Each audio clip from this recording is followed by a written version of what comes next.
Staff potato তৈরি করার জন্য আমি আলুর খোসা প্রথমে ভালো করে ছাড়িয়ে নিয়েছি। তারপর একটি পিলারের সাহায্যে মাঝখানটা ভালো করে পুড়িয়ে পরিষ্কার করে দিচ্ছি।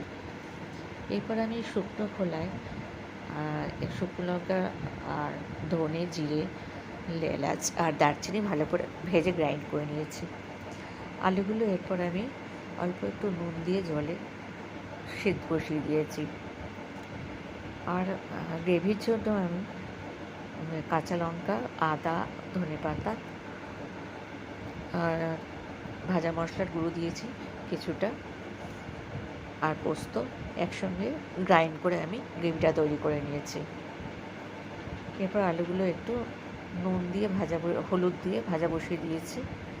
আর আমি পুর ভরার জন্য ভালো করে পনিরটা গ্রেট করে নিয়েছি, তাতে আলু সেদ্ধ দিয়েছি, ধনেপাতার কুচি আর ভাজা মশলার গুঁড়ো কিছুটা দিয়েছি, পরিমাণ মতো নুন, হলুদ আর একটু শুকনো লঙ্কার গুঁড়ো দিয়ে দিয়েছি।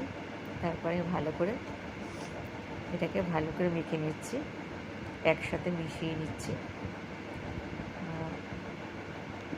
পটাটোর স্বাদটা একটু মিষ্টিও দিয়ে দিয়েছি আমি স্বাদটা ব্যালেন্স হওয়ার জন্য। আলুগুলো আমার ভাজা হয়ে গেছে। এবার আলুগুলোকে আমি নামিয়ে নিচ্ছি। আলুগুলো এরকম লাল লাল করেই ভাজতে হবে।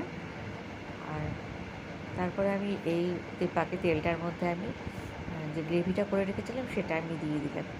দিয়ে ভালো করে নেড়ে চেড়ে পরিমাণ মতো নুন আর হলুদ দিয়ে গ্রেভিটাকে আমি তারপরে একটু টমেটো সস দিয়ে দিয়েছি তার মধ্যে।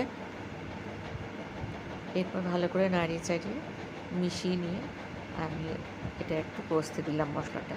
ততক্ষণে আমি পুরটা ভরে নিচ্ছি আলুগুলোর মধ্যে। এই পটাটো স্টাফটা লুচি, পরোটা বা ভাতের সবার সঙ্গে খেতে খুব ভালো লাগবে। আমার পুরগুলো ভরা হয়ে গেছে। তারপর আমি দেখলাম যে গ্রেভিটা অনেকটা শুকিয়ে গেছে। আর একটু ভালো করে নাড়িয়ে চাড়িয়ে দিলাম গ্রেভিটা। তারপরে আমি পুর ভরা আলুগুলোকে একে একে গ্রেভির মধ্যে দিয়ে দিচ্ছি। আর পুরের দিকটা উপরের দিকে দিচ্ছি, যাতে ঝোলের মধ্যে পড়ে যাতে সেটা বেরিয়ে না যায়।